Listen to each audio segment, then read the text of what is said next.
What's up, everybody? Beatbox Boone and Bunny B here, and you're beaching with the Boones. Last week, the Waccamaw River was at a flood stage, so we decided to head on down to the outskirts of Myrtle Beach to the beautiful historic community of Socastee, South Carolina. This small town sits along the Atlantic Intracoastal Waterway and actually predates the internationally famous coastal resort city of Myrtle Beach by many years. It stretches from Murrells Inlet on the east to the Waccamaw River on the west. The origin of the word Socastee is Native American, and not only does this small historical community showcase things such as the Sarvis Ammons House, one of the oldest homes in the area, and the T.B. Cooper General Store, which operated from 1905 until 1930, but it also has modern attractions such as the Island Adventure Water Sports, offering things like jet ski, paddleboard rentals, and much more. As you can see by the rising water here, it's a little flooded during this off-season. There's been an excessive amount of rainfall over the last 2 months, and that's the main reason we decided to come down here to the river and check it out to see how high it really has risen. But this place is really rocking from March until October.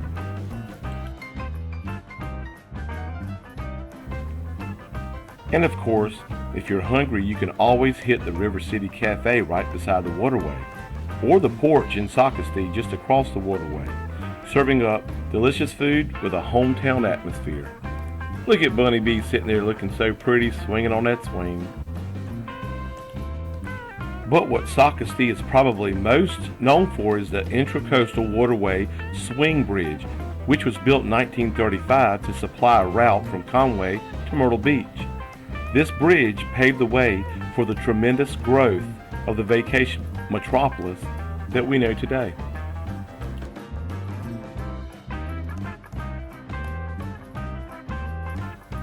Let's take a closer look at this swing bridge.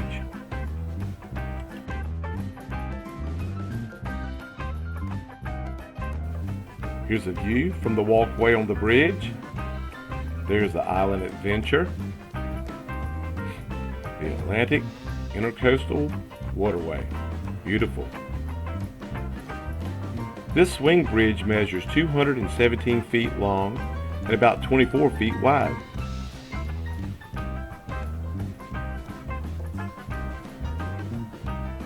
And right behind me, there's the River City Cafe. Beautiful day for a little bit of history. I remember getting so excited when I was younger when I saw this bridge because I knew that we were getting close to the beach.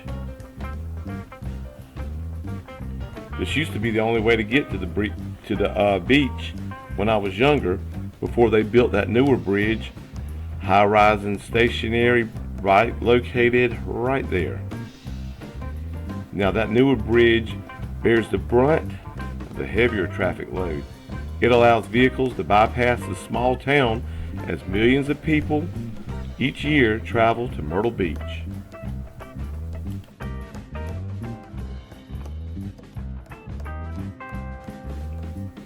There's the gatekeeper's house on top of the bridge.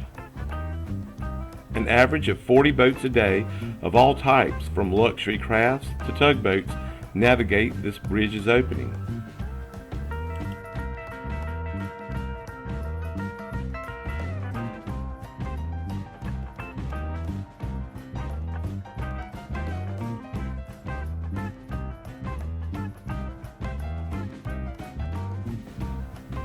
Here's an angle from a little more than halfway across.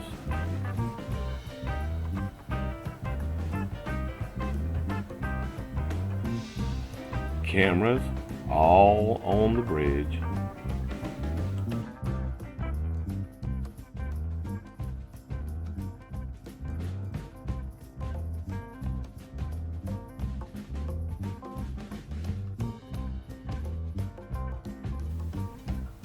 There's the cross arms that lower down the bridge so when it gets into motion I'd like to get across onto the other side, but there's a lot of traffic. There's no way I'm going to chance it.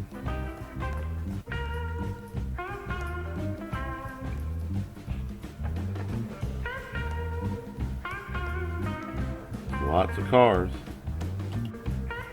It's estimated that approximately 17,500 vehicles a day cross this bridge. If I tried to get across, it'd be like playing Frogger.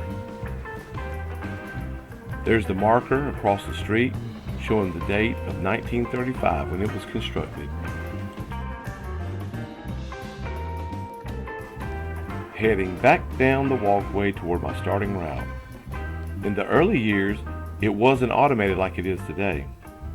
There are reports that said the bridge had to be turned by hand to allow the vessels to pass through.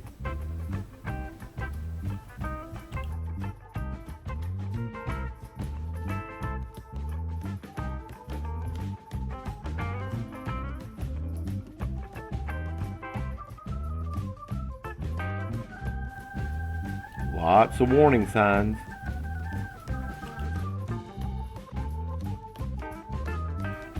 It is operated 24 hours a day to allow passage of north and southbound boat traffic.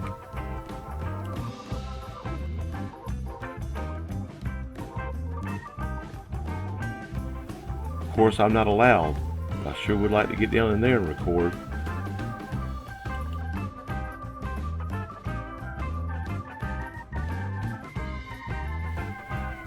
I hope you enjoyed this small adventure. As I wrap up the video, please remember, if you decide to visit this little piece of history in Socastee, South Carolina, always obey the rules and be safe. Thanks for watching. Please subscribe and click the bell notification so you can be kept up with other videos that we post in and around Myrtle Beach. And as always, keep beaching.